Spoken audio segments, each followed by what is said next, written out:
Party ஃபண்ட்ன்றது இவங்கதான் collect பண்ணாங்க அப்படின்றத இவங்களே ஊர்ஜிதம் பண்றது மாதிரி அந்த செயல் நடந்துருச்சு. இந்த விதத்துல பாத்தீங்கன்னா விஜய்க்கு இது வந்து ஒரு ஒரு எக்ஸ்ட்ரா பாயிண்ட் கிடைச்சது மாதிரிதான். இந்த குற்றச்செயலை எப்படி இவங்க வந்து தாவேக்கா திரும்ப நாங்க கண்டினியூ பண்ணுவோம், ஆனா அந்த ஃபண்டை வந்து பார்ட்டி போகாம அரசு கருவூலத்துக்கு கொண்டு வருவோம் அப்படின்றாங்க. இது எப்படி நியாயப்படுத்த முடியும்னு எனக்கு தெரியல. பழம் தின்னு கொட்டை போட்டவங்க எல்லாமே பழம் பெருச்சாளிகள்.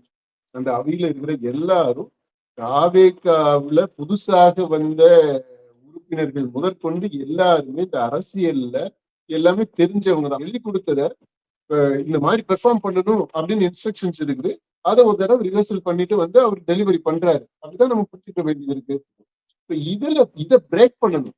இதை பிரேக் பண்ணக்கூடிய அளவிற்கு விஜய்க்கு ஸ்டாமினா இருக்கா அப்படின்றது ஒரு கேள்வி. ஏன்னா அவர் கூட வச்சிருக்கிறவங்க எல்லாருமே கரைபடியாத கரங்களுக்கு சொந்தக்காரர்கள் கிடையாது. விஜய் டிக்ளேர் பண்றாரு பாத்தீங்களா, அந்த மாதிரி அவர் செய்ய முடியுமா, இதை உணர்ந்துதான் சொல்றாரா அப்படின்றது எல்லாமே கேள்விக்குறிகள் தான். மே 4ஆம் தேதியில இருந்து இந்த 10ஆம் தேதி வரைக்கும் என்ன நடந்துச்சு அப்படின்றது கண்கொள்ளா காட்சி. அப்படி ஒரு சூப்பர் த்ரில்லர் படம் பார்த்தது மாதிரிங்க. இதுவே நீங்க ஒரு பெரிய சாதனையாக நீங்க சொல்லிட்டு இறுதி இலக்கு அடைஞ்சது மாதிரி பேசக்கூடாது. சம பண்ணி சொன்ன அந்த உரையை எடுத்துக்கோங்க. அதனுடைய அந்த டோனு, அந்த கான்டென்ட், அந்த ஸ்ட்ரக்சர், அது எப்படி அந்த இது கட்டமைக்கப்பட்டிருந்துச்சு அந்த உரை அப்படின்றது, இது எல்லாம் எடுத்துக்கிட்டீங்கன்னா இது வந்து ஒரு டிக்ளமேஷன் மாதிரி தான், ஒரு பெர்ஃபார்மன்ஸ், ஒரு ஆக்டிங். அந்த அளவுலதான் சட்டமன்றத்திற்கு அங்க இருக்கிறவங்களுக்கான உரையாக அது இல்லை. அந்த இடத்துல இருந்துகிட்டு அந்த மேடையை பயன்படுத்தி அவர் டார்கெட் பண்றது எல்லாமே சட்டமன்றத்திற்கு வெளியில் இருக்கக்கூடிய அந்த மாஸ் ஆடியன்ஸ். இவருடைய டெக்னிக் அப்படின்னு பார்த்தோம்னாலுமே இவருமே அரத பழசான டெக்னிக்கை தான் ஃபாலோ பண்ணிக்கிட்டு இருக்கிறாரு. இவருமே டெக்னிக்கை மாற்ற வேண்டியது இருக்கு. குத்தி காட்டி கிண்டல் பண்ணி கேலியா சிரிக்கக்கூடிய அந்த சிரிப்பு, அந்த அப்பாவை தேடுற அந்த சீன் எல்லாம் நீங்க பாருங்க, திரும்ப ஒரு தடவை நீங்க பாருங்களேன். அதுல இல்லாத கிண்டல் கேலியாங்க. பல பிசினஸ் பண்றாங்க இல்லையா, அதோடு சேர்த்து இதை வச்சுக்கங்கன்றாருல்ல. அது என்ன பல பிசினஸ்? பல பிசினஸா, பலான பிசினஸா, என்ன சொல்ல வர்றாரு?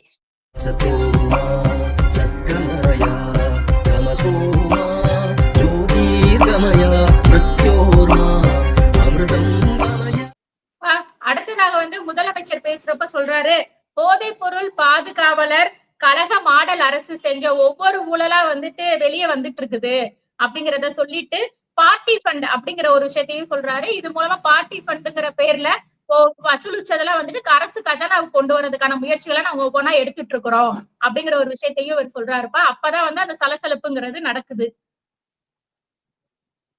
சலசலப்புனா என்ன சலசலப்பு? இவங்க எதிர்கட்சிகள்லாம் எதிர்கட்சி உதயநிதி ஸ்டாலின் வந்து பேசுறதுக்காக எந்திரிக்கிறாரு, அதற்கு பதில் சொல்றதுக்காக. அப்போ ஒன்னொன்னு மாத்திய அமைச்சர்கள்லாம் பதில் சொல்றாங்க.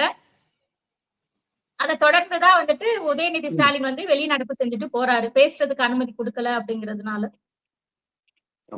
இது அந்த எதிர்கட்சிகளை பொறுத்த மட்டும் இந்த பார்ட்டி ஃபண்ட் அதை பற்றி பேசும்போது வெளிநடப்பு செய்தது ஸ்ட்ராட்டஜிக்கா அவங்க தப்பு பண்ணிட்டாங்கன்னு தான் நான் நினைக்கிறேன்.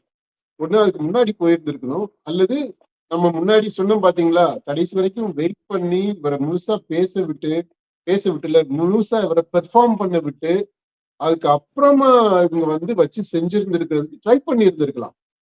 ஒரு நல்ல வாய்ப்பை அதை மிஸ் பண்ணிட்டு ஒரு ஒரு இன்அப்ரோப்ரியேட்டான ஒரு கட்டத்துல அவங்க வந்து வெளியில போயிட்டாங்க. அதனால என்ன ஆயிடுச்சு, இப்போ பார்ட்டி ஃபண்ட்ன்றது இவங்கதான் கலெக்ட் பண்ணாங்க அப்படின்றத இவங்களே ஊர்ஜிதம் பண்றது மாதிரி அந்த செயல் நடந்துருச்சு. இந்த விதத்துல பாத்தீங்கன்னா விஜய்க்கு இது வந்து ஒரு ஒரு எக்ஸ்ட்ரா பாயிண்ட் கிடைச்சது மாதிரிதான். இவங்க வெளிநடப்பு இந்த பாயிண்ட்ல பார்ட்டி ஃபண்டை பத்தி சொல்லும் போது போனது. அடுத்து இவர் இந்த பார்ட்டி ஃபண்ட் பத்தி சொல்றது, அதுக்கப்புறம் இந்த பிரிவிலேஜ் ஃபீ டாஸ்மாக்ல கலெக்ட் பண்ணது, இது எல்லாமே நீங்க பாருங்களேன். இது எல்லாமே விதிமீறல், சட்டவிரோதம், குற்றச்செயல்கள். இந்த குற்றச்செயலை எப்படி இவங்க வந்து தாவேக்கா திரும்ப நாங்க கண்டினியூ பண்ணுவோம், ஆனா அந்த ஃபண்டை வந்து பார்ட்டி போகாம அரசு கருவூலத்துக்கு கொண்டு வருவோம் அப்படின்றாங்க. இது எப்படி நியாயப்படுத்த முடியும்னு எனக்கு தெரியல. அதாவது ஒரு தப்பு, ஒரு திருட்டு, ஒரு கொள்ளை, ஒரு முறையற்ற செயல், இத அவன் வந்து சுயநலத்துக்காக பண்ணாங்க, இதுக்கு முன்னாடி இருந்த அரசுகள் பண்ணாங்க. இப்ப இவங்க வந்து நாங்க அதே தான் செய்வோம், அதே குற்றச்செயலை செய்வோம், ஆனா அதை நாங்க வந்து அரசுக்கு கொடுத்துருவோம் அப்படின்றது என்ன லாஜிக்னே நமக்கு புரியல. தப்பு செய்யக்கூடாது, நாங்க வந்து இதை தப்பு செய்ய மாட்டோம் அப்படின்னு தான் சொல்லணும். அதுதான் சரியான அணுகுமுறையாக இருக்க முடியும்.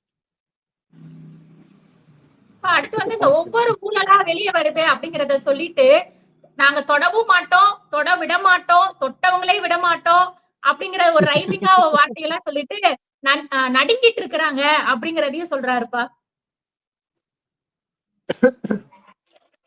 இதெல்லாம் பழம் தின்னு கொட்டை போட்டவங்க எல்லாமே பழம் பெருச்சாளிகள்.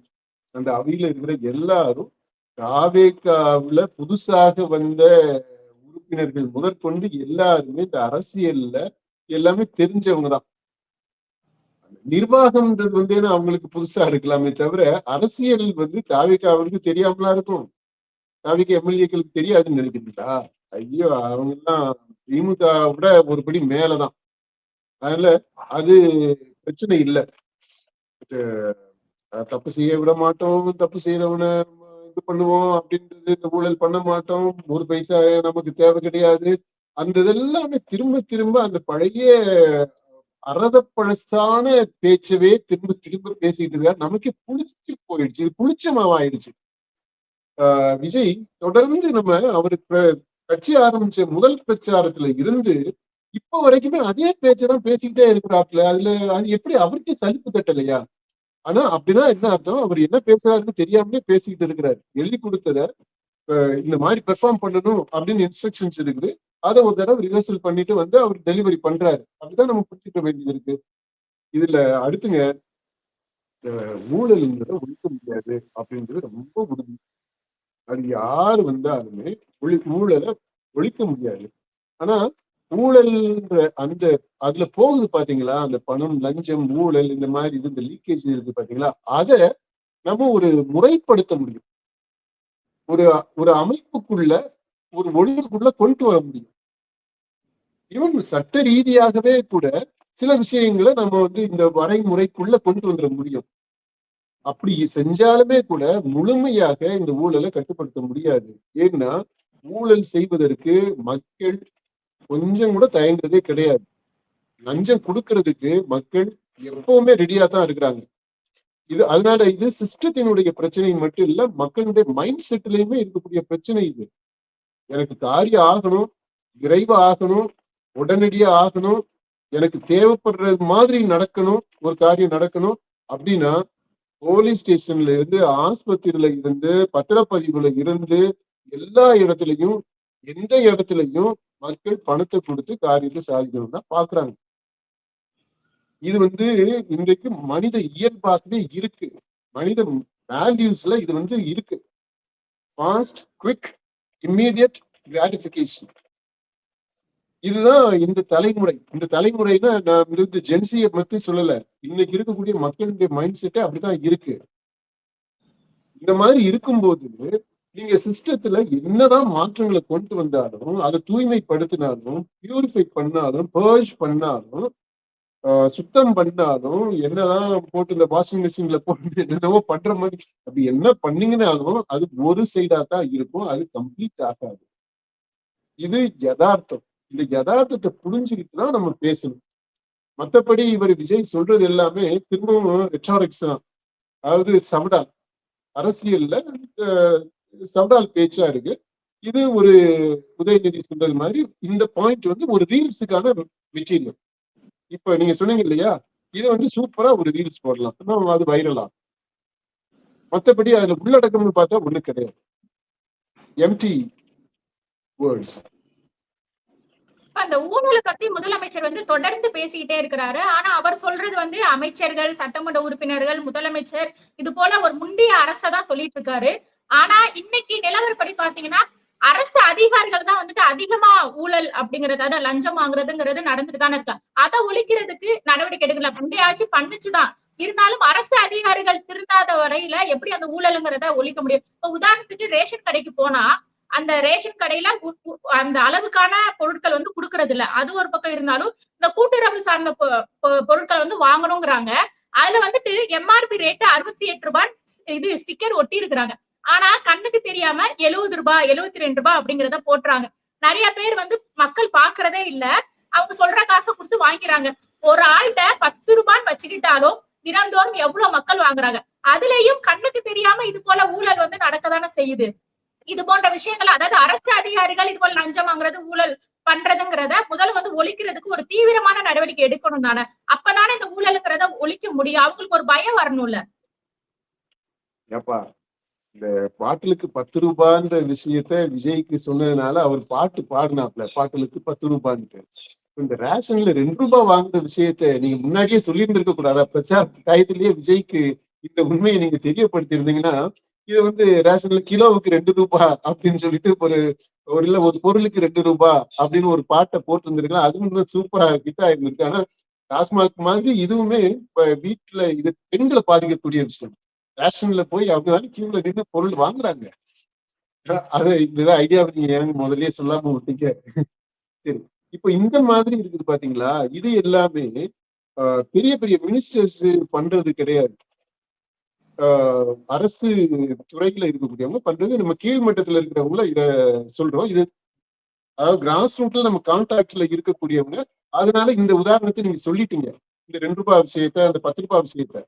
ஆனா இதுக்கு மேல ஆயிரங்கள்ல, லட்சங்கள்ல, கோடிகள்ல, பல கோடிகள்ல, 1000 கோடிகள்ல எல்லாம் ஊழல் நடந்துகிட்டு இருக்கு.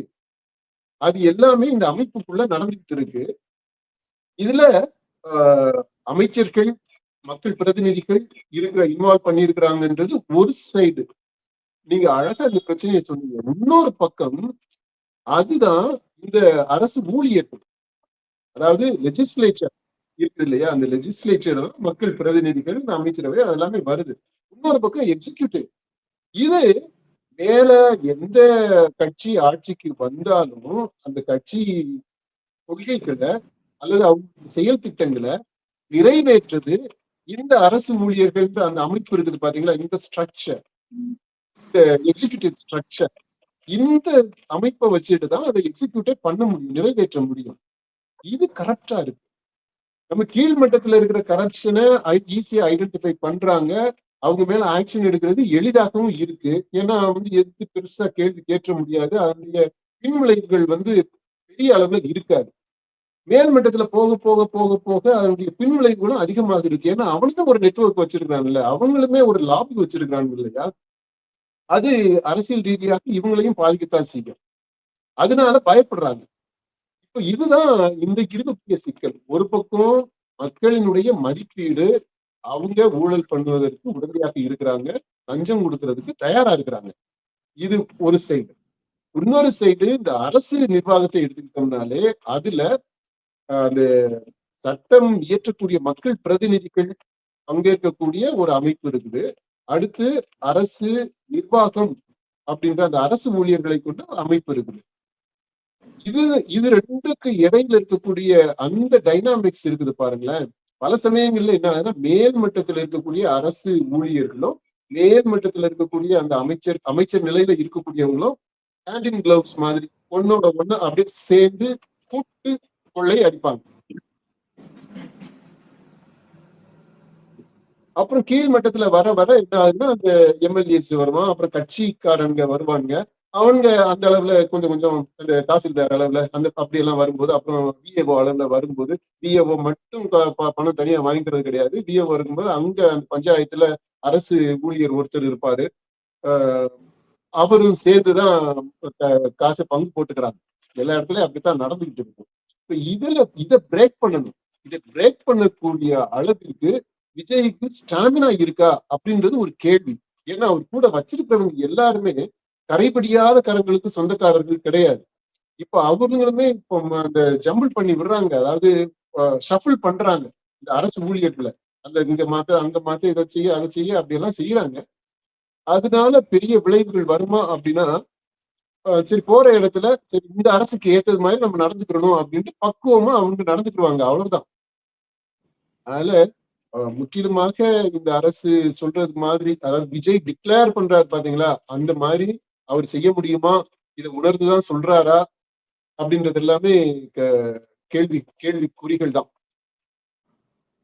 இப்ப அடுத்து வந்து இவங்க தயவுல நம்ம ஆட்சி அமைச்சோமா அப்படின்னு சொல்லிட்டு இவங்க தயவுல ஏதோ போய் ஆட்சி அமைங்க அப்படின்னு சொல்லி இவங்க அனுமதி கொடுத்த மாதிரி பேசிட்டு இருக்கிறாங்க அப்படிங்கறதையும் அவர் சொல்லி ஆனா அனுப்பி விட்டது மாதிரி சொல்றாங்க அப்படின்னு சொல்லிட்டு சிபிஐ அவங்க எல்லாம் வந்து தானா முடிவெடுத்து வந்ததா சொல்லியிருக்கிறாங்க அப்படிங்கறது அந்த விஷயத்தையும் சொல்றாருப்பா. ஏன்னா அது நாடே பார்த்துக்கிட்டு இருந்துச்சு, உலகமே பார்த்துக்கிட்டு இருந்துச்சு. உலகம் எங்கும் இருக்கக்கூடிய தமிழர்கள், தமிழ்நாட்டின் மீது அக்கறை உள்ளவர்கள், ஆர்வம் உள்ளவர்கள், இந்திய அரசியலில் ஆர்வம் உள்ள எல்லாருமே பார்த்து அப்படியே புலகாங்கிதம் அடைந்ததுதாங்க இந்த விஷயங்கள் எல்லாமே. மே 4ஆம் தேதியில இருந்து இந்த 10ஆம் தேதி வரைக்கும் என்ன நடந்துச்சு அப்படின்றது கண்கொள்ளா காட்சி. அப்படி ஒரு சூப்பர் த்ரில்லர் படம் பார்த்தது மாதிரிங்க. இன்னொன்னு, ஐயோ, ஒரு சிஎம் வந்து அங்க போறாரு, இங்க போறாரு, இங்க ஒரு ஒரு ஒரு பிரிவுக்கு போறாரு, இன்னொரு பிரிவுக்கு போகல, இங்க போறதுக்கு முன்னாடி சோஃபா போகுது, எல்லா இடத்துக்குமே சோஃபா போகுது, இடம் அப்படி பரபரப்பாகுது. பயங்கரமான ஒரு த்ரில்லர் பார்த்த அனுபவம் இல்ல உங்களுக்கு? அந்த அனுபவம் கிடைக்கலையா? நல்ல அன்னைக்கு அந்த அந்த டயத்துல நீங்க பாருங்க, டெலிவிஷன் டிஆர்பி இந்த நியூஸ் சேனல்ஸ் எகிரிக்கிட்டு போயிருக்கு. அப்படிப்பட்ட ஒரு த்ரில்லர் நடந்துச்சு. அந்த த்ரில்லரை நிகழ்த்தியவரு சீஃப் மினிஸ்டர் ஜோசப் விஜய். இவர் வந்து இப்போ எல்லாமே அவங்களா விரும்பி வந்தாங்க. மக்களுடைய தீர்ப்பு இது, மக்களுடைய ஆதரவுலதான் நம்ம வந்திருக்கிறோம் அப்படின்றது எல்லாமே இத பத்தி விமர்சிக்கிறதுக்கு ஒண்ணும் கிடையாது, எல்லாருக்கும் தெரிஞ்ச விஷயம். இவர் இப்படியெல்லாம் சொல்லி அவருடைய அது என்ன வார்த்தை சொல்றதுன்னு எனக்கு தெரியல. சோ அதனால அதை அப்படியே விட்டுருவோம். அடுத்து வந்து இந்த 8 பட்டியலினத்தவர்களுக்கு வந்து அமைச்சர் பதவி கொடுத்தது, அதாவது அம்பேத்கரோட 100 கனவு வந்து நாங்க நிறைவேற்றிருக்கிறோம். 8 பட்டியலினத்தவர்கள் அமைச்சரவையில் இடம்பெற்றிருக்கிறாங்க. அதே மாதிரி 4 பெண்கள் வந்து இருக்கிறாங்க. இதான் சமூக நீதி. ஆனா வந்து நீங்க வந்து ஏன் உங்க அமைச்சர்ல நீங்க அமைச்சரவை கொடுக்கல, இப்ப வந்து இவங்க இடம்பெற்றதை பத்தி கதறீங்களே அப்படிங்கிறதையும் சுட்டி காட்டி பேசுறாருப்பா. 8 பட்டியலினத்தை சேர்ந்தவர்கள் அமைச்சர்கள் ஆகி இருக்கிறது ரொம்ப நல்ல விஷயம் அப்படின்றத நம்ம பதிவு செஞ்சிருக்கிறோம். இதனால சில பின்விளைவுகளும் வரலாம் அப்படின்றதையுமே நம்ம சுட்டி காட்டி இருக்கிறோம், நம்ம காணொலிகள்ல சொல்லி இருக்கிறோம். ஏன்னா இந்த பட்டியலினத்தை சேராத மற்றவர்கள், பிற்படுத்தப்பட்ட ஜாதியினர், அவங்க மத்தியில ஒரு கோபம் வரும், ஒரு வன்மத்தை தூண்டுறது மாதிரி கூட இருக்கலாம் அப்படின்றத நம்ம சொல்லி இருக்கிறோம். இப்போ இந்த 8 பட்டியலினத்தை சேர்ந்தவர்களுக்கும் 4 பெண்களுக்கும் பதவி கொடுத்தது, அமைச்சர் பதவி கொடுத்ததுனால இவர் அம்பேத்கருடைய கனவை நனவாக்கிட்டாரா அப்படின்னா இல்ல. இந்த 4 பெண்கள் கொடுத்ததுனால பெண்களுடைய சமத்துவம் வந்துருச்சா? இல்ல. அமைச்சரவையில 30-40 பேர் இருக்கிறோம் அப்படின்னா 15 பேர் பெண்கள் இருக்கிறாங்க, 16 பேர் பெண்கள் இருக்கிறாங்க, பாதிக்கு பாதி இருக்கிறாங்க அப்படின்னு சொன்னாதான் நீங்க உண்மையிலேயே பெண்களுக்கான இந்த சம உரிமை அப்படின்ற அந்த அதை நீங்க நடைமுறைப்படுத்திருக்கிறீங்கன்னு அர்த்தம். 4 பேருக்கு தான் கொடுத்துருக்கு. 4 பேருன்றது ஒரு 10 கட்சிகள் கொடுத்தது 2 பேர் 3 பேர் கொடுத்துருக்காங்க. நீங்க கூடல ஒருத்தர் 2 பேர் கொடுத்துருக்கீங்க, அவ்வளவுதான். அந்த விதத்துல நம்ம பாராட்டுறோம். இல்ல, இதை வந்து நம்ம குறைத்து மதிப்பிடல. இது ஒரு நல்ல விஷயம் தான், அதை நம்ம ஒத்துக்கிறோம். ஆனா இது போதாது. இதுவே நீங்க ஒரு பெரிய சாதனையாக நீங்க சொல்லிட்டு இறுதி இலக்கு அடைஞ்ச மாதிரி பேசக்கூடாது. அது மாதிரி 8 பட்டியலினத்தை சேர்ந்தவர்கள்ன்றது அமைச்சரா நீங்க பார்த்து கொடுத்தது, அந்த வார்த்தையே பாருங்களேன், இவங்க அமைச்சரா கொடுத்துருக்குறாங்க அப்படித்தான் இருக்கு. திரும்பவுமே நீங்க அந்த பட்டியலினத்தவங்களை ரிசீவிங் எண்ட்லதான் வைக்கிறீங்க. அம்பேத்கர் கனவு என்ன அப்படின்னா, இந்த பட்டியலினத்தை சேர்ந்தவர்கள் இருக்கிறாங்க இல்லையா, அந்த தலித்துகள், நொறுக்கப்பட்டவர்கள், இந்த நொறுக்கப்பட்டவர்கள் கைக்கு அதிகாரம் போகணும், அதிகாரம் இவங்க கைக்கு வரணும், இவங்க வந்து அதிகாரத்தை இவங்க மூலமாக பகிர்வு நடக்கணும். நம்ம இன்னொரு கான்டெக்ட்ல பேசியிருக்கோம், இந்த சர்வோதயா த்ரூ அந்தியோதயா. கீழ்நிலையில ஒடுக்கப்பட்டிருக்கக்கூடிய மக்களினுடைய விடுதலை, அவங்களுடைய உயர்வு, அவங்களுடைய அதிகாரம், அதுல இருந்து பிறக்கக்கூடியதுதான் ஒட்டுமொத்த சமுதாயத்திற்கான விடியலாக இருக்கும். அந்த மாதிரி அதிகாரத்தினுடைய உச்சம் இந்த ஒடுக்கப்பட்ட மக்களுடைய கைக்கு போகணும் அப்படின்றதுதான் அவருடைய இலக்கு. அதை நோக்கி நம்ம போகல. அப்ப என்ன பண்ணிருந்திருக்கணும், இவரு தலித்த சிஎம் ஆக்கி இருந்திருக்கணும் குறைந்தபட்சம். குறைஞ்சபட்சம் நான் சொல்றேன், அம்பேத்கருடைய கனவை நனவாக்குறதுல குறைந்தபட்சமா ஒரு தலித்த இவங்க முதல்வர் ஆக்கி இருந்திருக்கணும். அப்படி ஆக்கியிருந்தா நாங்க அம்பேத்கருடைய கனவு சீரியஸா எடுத்துக்கிட்டு அதை நிறைவேற்றுறதுல ரொம்ப தீவிரம் காட்டுறோம் அப்படின்னு சொல்ல முடியும். இப்ப நடந்திருக்கிறது வந்து ஒரு நிர்பந்தத்தின் பேர்ல ஒரு இடைக்கால ஒரு அரேஞ்ச்மெண்ட். அதை நம்ம குறைச்சு சொல்லல, அதுவே ஒரு நல்ல விஷயம் தான், அது ஒரு சாதனை தான். ஆனா இதுதான் உச்சபட்ச சாதனை கிடையாது. இதே மாதிரி இதை விட பெருசாவே பாஜக வந்து கொண்டாட முடியும். அவங்க வந்து நாங்க ஒரு இஸ்லாமியரவே ஜனாதிபதி ஆக்கணும், இப்ப ஒரு தாழ்த்தப்பட்டவர்களை இது பிரசிடென்ட் ஆக்கணும், இப்போ ஒரு பட்டியலினத்தை இது ஒரு ட்ரைபல் இதை சேர்ந்தவங்கள பழங்குடியின பெண்ணை நாங்க இதை ஆக்கியிருக்கோம், பிரசிடென்ட் ஆக்கியிருக்கிறோம் அப்படின்னு எல்லாம் அவங்க பெருமை பாராட்டலாம். அதனால இந்த மாதிரி தலித்துகள் பேரை சொல்லி அவங்களுக்கு ஏதோ பண்ணிட்டு நாங்க பண்ணிட்டோம் அப்படின்னு சொல்றதே ஒரு ரொம்ப ஒரு அவங்க அந்த கொச்சைப்படுத்தக்கூடியது.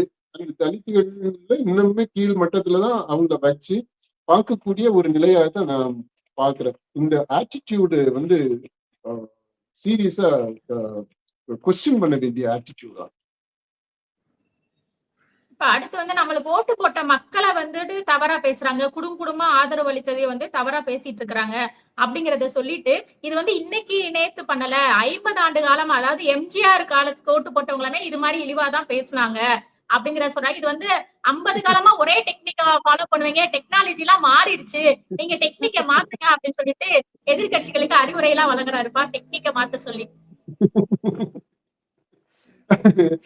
என்ன அதாவது ஓட்டு போட்டவங்கள குறை சொல்றாங்க, குத்தம் சொல்றாங்க அப்படின்னா எல்லாருமே தான் சொல்றாங்க. இப்ப இவருமே கூட வருத்தத்தை தெரிவிக்கலையா? அவரு நாசுக்கா சொன்னாரு, மீட்டிங்ல என்ன சொன்னாரு, ஓட்டு போட்டீங்க, இன்னும் கொஞ்சம் அதிகமா போட்டுருக்கலாம், கொஞ்சம் அதிகமா போட்டிருக்கலாம் அப்படின்னு சொன்னாரா? இது என்ன அர்த்தம்? இவருமே நாசுக்கா குறையதான் சொல்றாரு மக்களை. சில பேர் வந்து இன்னும் கொஞ்சம் அந்த வருத்தத்துல இருக்கக்கூடியவங்க, ஆதங்கத்துல இருக்கிறவங்க இன்னும் கொஞ்சம் என்னடா தற்கொலைத்தனமா முட்டாள்தனமா ஓட்ட போட்டிருக்கிறாங்க, கடந்து அனுபவிக்கட்டும் அப்படின்னு அந்த மாதிரி லாங்குவேஜ்ல பேசுறாங்க. இதெல்லாம் சகஜம். அதாவது மனித உணர்வை வெளிப்படுத்துறது அப்படிதான் வெளிப்படுத்துறாங்க. எம்ஜிஆருடைய காலத்துல இருந்த மனுஷங்க தான் இப்ப இருக்கிறவங்க மனுஷங்க தான். மனுஷங்கள அந்த உணர்வுகளை வெளிப்படுத்ததான் செய்வாங்க. அடுத்து நடிகரா இவரை சொல்றாங்க அப்படின்றது, எம்ஜிஆர் நடிகரா இருந்தாரு. அவரு அந்த நடிப்பு டயத்திலேயே திரும்ப பழைய கதையை சொல்ற மாதிரி இருக்குன்னு ஸ்டார்ட் சொல்லுறேன். அவரு அந்த கூடவே ஒரு அரசியல்வாதியாக இருந்தார். அதாவது ஒரு அரசியல்வாதி நடிகராக இருந்தார் எம்ஜிஆர்.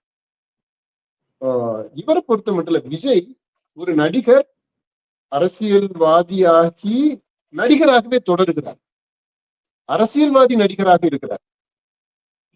அந்த வேறுபாடு ரொம்ப முக்கியம். விஜய் நடிகராக இருந்தார், அரசியலுக்கு வர்றாரு, அவர் அரசியல்வாதியாக வரல, அரசியல்லையும் நடிகராக அவரு அரசியல்வாதியாக நடிக்கிறார். அப்படிதான் இன்றைக்கு வரைக்குமே அப்படிதான் இருக்கு. அவருடைய அந்த சட்டமன்றத்தினுடைய அந்த உரை எடுத்துக்கோங்க, கவர்னருடைய அந்த உரைக்கு நன்றி தெரிவிக்கக்கூடிய தீர்மானம், நன்றி தெரிவிச்சு அவர் கடைசியா சம்மப் பண்ணி சொன்ன அந்த உரையை எடுத்துக்கோங்க.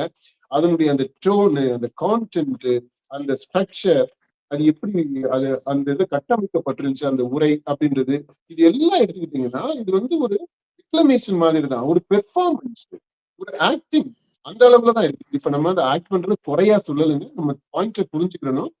அதாவது ஒருத்தர் ஒரு ஒரு உரைய அப்படி சும்மா போர் அடிக்கிறது மாதிரி மொனாட்டனஸா வாசிக்கிறதுன்றது ஒண்ணு இருக்கு. அதையே ஏற்ற இறக்கத்தோட உணர்ச்சியோட அந்த பொருளுக்கு ஏற்றது மாதிரி மாத்தி பேசுறது அப்படின்றது ஒண்ணு இருக்கு. இப்ப இவர் பண்ணிருக்கிறது எல்லாமே ஒரு டிக்ளமேஷன் மாதிரி, எழுதி கொடுத்த அந்த உரைய, இன்னொருத்தர் தயார் பண்ணி கொடுத்த உரைய இவர் நல்லா பிராக்டிஸ் பண்ணிட்டு வந்து டிக்ளேர் பண்றாரு, டிக்ளமேஷன் அந்த இதை பண்றாரு. இது ஒரு விதத்துல பார்க்கும்போது நம்ம புரிஞ்சுக்கிறோம், அப்படியே இருக்கலாம், சொல்லலாம். ஆனா இதுவே தொடர்ந்து எல்லா இடங்கள்லயுமே பண்ணக்கூடாது. அவரு மாஸ் ஆடியன்ஸுக்கு ஒரு பப்ளிக் மீட்டிங்ல இந்த மாதிரி பேசினாரு அப்படின்றது அதுக்கு இம்பாக்ட் இருக்கும். சட்டமன்றத்துல வந்து அதே மாதிரி உரத்த குரல்ல பேசுறாரு, சவுண்டு விட்டு பேசுறாரு, அதுக்கு வேற ஒரு அனுமதியை வாங்கிக்கிறாரு, அதுக்கு ஒரு காரணம் ஜஸ்டிபிகேஷனை சொல்றாரு. அப்புறம் சில குட்டி கதை சொல்றேன்னு சொல்லிட்டு அரையும் குறையுமா ஒரு கதையை சொல்றாரு. அப்புறம் அந்த ஆக்ஷன், ஃபேஷியல் எக்ஸ்பிரஷன்ஸ் இது எல்லாமே நீங்க பார்த்தீங்கன்னா அவரு ஒரு மாஸ் ஆடியன்ஸுக்கு இந்த சட்டமன்றத்தை பயன்படுத்திக்கிறார். இந்த சட்டமன்றத்திற்கு அங்க இருக்கிறவங்களுக்கான உரையாக அது இல்ல. அந்த இடத்துல இருந்துகிட்டு அந்த மேடையை பயன்படுத்தி அவர் டார்கெட் பண்றது எல்லாமே சட்டமன்றத்திற்கு வெளியில் இருக்கக்கூடிய அந்த மாஸ் ஆடியன்ஸ். பிரைமரி அந்த தாவிகா இவருடைய விஜயினுடைய ரசிகர்கள், அப்புறம் தாவிகாவிற்கு வாக்களித்தவர்கள், அவங்கதான். அவங்களை டார்கெட் பண்ணி இந்த சட்டமன்றத்துல அவருடைய உரையை நிகழ்த்துறாரு. இது வந்து ரெஸ்பான்ஸ் சட்டமன்றத்தில் இருக்கிறவங்களுக்கு கிடையாது. அப்படித்தான் நம்ம புரிஞ்சுக்கிறோம். அதனால இப்ப இவருடைய டெக்னிக் அப்படின்னு பார்த்தோம்னாலுமே இவருமே அரத பழசான டெக்னிக்கை தான் ஃபாலோ பண்ணிக்கிட்டு இருக்கிறாரு. இவருமே டெக்னிக்கை மாற்ற வேண்டியது இருக்கு. திரும்பவும் அதே, அதாவது இவரு அரசியலுக்கு வரும்போது என்ன மாதிரியான டெக்னிக் எல்லாம் பண்ணாரோ, ஃபாலோ பண்ணாரோ, இமோஷனல் அப்பீல்ஸ் என்னென்ன அப்பீல்ஸ் எல்லாம் கொண்டு வந்தாரோ அதேதான் இந்த கடைசி உரை வரைக்கும் பண்ணிக்கிட்டு இருக்கிறாரு. இவருமே டெக்னிக்கை மாத்தணும், அப்படி இல்லாட்டி சலிப்பு தட்டி போயிடும். சலிப்பு தட்ட ஆரம்பிச்சிருச்சு. I think Vijay has to change his technique. அடுத்து முதல்வர் வந்து சொல்றாரு, மக்களுக்கு பயனுள்ள ஆக்கப்பூர்வமான விஷயங்களை சொல்லுங்க, நாங்க வந்து அது கரெக்டா என்னங்கிறத பார்த்து நாங்க மனதார ஏற்றுக்கொள்ளும், ஆனா அந்த நக்கல் நயாண்டி எல்லாம் பண்ணாதீங்க அப்படிங்கிற விஷயத்தையும் சொல்றாரு எதிர்கட்சிகளுக்கு. சொல்றேன், அதாவது இவர் என்ன சொல்றாரோ அதுக்கு நேர்மாறா அவரே நடந்துக்கிறாரு. இப்ப இந்த உரையே எடுத்துக்கீங்களேன், ஆக்கப்பூர்வமான விஷயத்த சொன்னா எடுத்துக்கிறோம் அப்படின்றது ஒரு நல்ல பாயிண்ட். அப்புறம் இந்த நக்கல் நெய்யாண்டி, கிண்டல் கேலி அப்படின்றது இருக்கு இல்லையா? எங்க இந்த உரையில இல்லாத கிண்டல் கேலி, நக்கல் நெய்யாண்டிமாங்க விஜய் பண்றது. ஆக்சுவலா விஜய் வந்து ரொம்ப குறும்புத்தனமான சேட்டை பண்ணக்கூடிய ஆளு. அந்த சர்காஸ்டிக்கா பேசக்கூடியவர். இதுல அவ்வளவு சாகிசம் இருக்கு அவர் பேசுனதுல. அப்படி அவ்வளவு தூரம் குத்தி காட்டி பேசுறாரு, கிண்டல் பண்ணி பேசுறாரு. அப்படி கிண்டல் பண்ணி பேசும்போதெல்லாம் அவருடைய முகத்துல அந்த எக்ஸ்பிரஷனை பாருங்களேன், அப்படி ஒரு சிரிப்பு இருக்கும் பாத்துக்கீங்க. குத்தி காட்டி கிண்டல் பண்ணி கேலியா சிரிக்கக்கூடிய அந்த சிரிப்பு, அந்த அப்பாவை தேடுற அந்த சீன் எல்லாம் நீங்க பாருங்க, திரும்ப ஒரு தடவை நீங்க பாருங்களேன். அதுல இல்லாத கிண்டல் கேலியாங்க.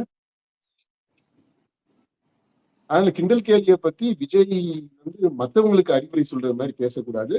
ஏன்னா அவருடைய ஸ்டைலே அதுதான், கிண்டல் கேலி குத்தி காட்டி பேசுறது. அதுதான் அவருடைய ஸ்டைலாகவே இருக்கு. அது அவருடைய ஸ்டைல அப்ப மாத்தணும். அப்படி மாத்திட்டாருன்னா மத்தவங்க கிண்டல் பண்றதை பத்தி அவர் பேசலாம். இதுவுமே இப்ப நம்ம சொல்லுங்க. அந்த சோஃபா மாடல் ஆட்சியை பத்தி சொல்றாருப்பா. என்ன அப்படிங்கறதே எனக்கு புரியறதுக்கே ரொம்ப நாள் ஆயிடுச்சு. சோஃபா மாடல் ஆட்சி அப்படிங்கறது பர்னிச்சர் பிசினஸ்லாம் போய் வெளியே போய் வச்சுக்கோங்க, ஏற்கனவே நிறைய பிசினஸ் பண்றீங்க, அதோட இந்த பிசினஸ் சேர்த்து வெளியே பண்ணுங்க அப்படிங்கறத சொல்றாரு. இந்த நக்கல் நெய்யாண்டி பாத்தீங்களா, அதுதான் இது ஒரு உதாரணம். இந்த பர்னிச்சர் பிசினஸ் வெளியே வச்சுக்கோங்க, பல பிசினஸ் பண்றீங்கல்ல அதோட சேர்த்து இதை வச்சுக்கோங்க. என்னங்கய்யா அவங்க பல பிசினஸ் பண்றாங்க, என்ன பிசினஸ் இவர் சொல்ல வர்றாரு, என்ன பிசினஸ் சொல்ல வர்றாரு? பல பிசினஸ் பண்றாங்க இல்லையா, அதோட சேர்த்து இதை வச்சுக்கோங்கன்றாருல்ல. அது என்ன பல பிசினஸ்? பல பிசினஸா, பலான பிசினஸா, என்ன சொல்ல வர்றாரு? அது ஒரு அதான் அப்படி போற போக்குல நக்கலா கிண்டலா ஒரு விஷயத்த சொல்லிட்டு போறது. அப்புறம் சோஃபா மாடல் பத்தி இதெல்லாம் டூமிச்சா தெரியல அவருக்கே. இத பத்தி அவருக்கே ரொம்ப நாளைக்கு கழிச்சுதான் இது தெரிய வந்துச்சு, சோஃபா மாடல் அப்படின்றது என்னங்க. அது எப்படி சோஃபா போனது இவருக்கு தெரியாம எப்படி போயிடும்? இவருக்கு தெரியாம சோஃபால பணத்தை அனுப்புனாங்களா, இல்ல தங்க பிஸ்கெட்ஸ் இருந்துச்சா, இல்ல இந்த இது வைரம் கல்லா, அது எது இருந்துச்சு, என்ன இருந்துச்சு அப்படின்றது நமக்கு தெரியாது. எதுவுமே இல்லாம வெறும் ஸ்பஞ்ச் மட்டுமே கூட இருந்திருக்கலாம். இல்ல பழைய துணியில கூட இப்ப இந்த சோஃபா எல்லாம் பண்ணி அனுப்பி விட்டுறாங்க, ஈஸியா ஏமாத்துறாங்க. கந்தல் கதக்கள் எல்லாம் உள்ள வச்சு தச்சு மேல நல்லா நீட்டா அழகா ஷைனிங்கா ஒரு இதை போட்டு விட்டு சோஃபான்னு வித்துடுறாங்க. அந்த மாதிரி உள்ள கந்தலும் கதக்களுமா கிடந்துச்சா நமக்கு தெரியாது. ஏன்னா யாருமே அதை கிழிச்சு காட்டல, கிழிச்சும் பார்க்கல. யாருமே இதுல வந்து இந்த பொதுநல வழக்கு தொடுக்கல, எந்த போலீஸ்காரங்களும் போய் அத செக் பண்ணல. இல்ல இந்த சோஃபாக்குள்ள என்ன இருந்துச்சுன்னு நமக்கு தெரியாது. ஆனா சோஃபா போச்சா போகலையா? இவருக்கு முன்னாடி சோஃபா போச்சா? அடுத்து இந்த சோஃபா போனது எந்த இடத்துல இன்னும் இவர் அந்த சோஃபால உட்காரவே இல்ல அப்படின்றது உண்மையா இல்லையா? இவர் வந்து அதனாலதான் அவருக்கு தெரியல போலப்பா சோஃபானா என்ன சொல்றாங்க அப்படின்ட்டு. அப்படி வேணா இருக்கலாம். அதாவது அவரு சொன்னதுக்கு நீங்க பாயிண்ட் எடுத்து கொடுக்குறீங்க. அவர் ஜஸ்டிஃபை பண்ணிக்கிறதுக்கு. அவர் போய் அந்த சோஃபால உட்காரல அப்படின்றதுனால இந்த சோஃபாவை பத்தி அவருக்கு தெரியாம இருந்திருக்கும். ஆமா. Okay, okay. ஆனா இது உலகம் புறாமே நம்ம பார்த்துக்கிட்டு இருந்த விஷயங்க. நான் திரும்ப திரும்ப அந்த உலகம் புறான்னு ஏன் சொல்றேன் அப்படின்னா, லிட்டரலாவே இந்த நடக்கக்கூடிய ஒவ்வொரு விஷயமுமே உலகளாவிய பார்வையாளர்களை கொண்டதாக இருக்கு. World audience, universal audience. Okay. அந்த ராமிபிகேஷனை நம்ம புரிஞ்சுக்கணும். வெறுமனே இந்த சட்டசபையில நடக்கிறது சும்மா அந்த மக்கள் மட்டும் தமிழ்நாட்டு மக்கள் மட்டும் பாக்குறாங்க அப்படின்னு இல்ல. உலகம் பூராமே இதை பாக்குது. பார்க்க முடியும். விரும்பினா பார்க்கலாம். அப்படி பார்க்கவும் செய்யறாங்க. இதுதான் யதார்த்தம். இன்னைக்கு இருக்கக்கூடிய ஊடக யதார்த்தம் அது. இப்ப இந்த சூழ்நிலையில தான் இவரு அதை பத்தி எனக்கு தெரியவே இல்லை அப்படின்னு எப்படிங்க சொல்ல முடியும்? இவர் உட்காந்து ரீல்ஸ் எல்லாம் பார்த்துக்கிட்டு இருக்கிறாருன்றாங்க. பார்த்ததா இவரே சொல்றாரு. நிறைய ரீல்ஸ் பாக்குறாரு, வீடியோஸ் எல்லாம் பாக்குறாரு. அதுல இருந்து சில பாயிண்ட்ஸ் எல்லாமே கூட எடுத்துக்கிறாருன்னு நினைக்கிறேன். இந்த மாதிரி செய்யக்கூடியவருக்கு இந்த சோஃபா மட்டும் எப்படி தெரியாம போயிடுச்சு? அதெல்லாம் சும்மா இட்ஸ் லிட்டில் டூ மச். அது இப்படி பேச்செல்லாம் அவர் தவிர்த்து இருக்கலாம்னு தான் நினைக்கிறேன். இதுவே எனக்கு தெரியாம போயிடுச்சு அப்படின்றதெல்லாம் ஏற்றுக்கொள்ள முடியாது. அவருக்கே அவர் ஜோக் அடிக்கிறாரு அப்படின்னு அவருக்கு தெரிஞ்சு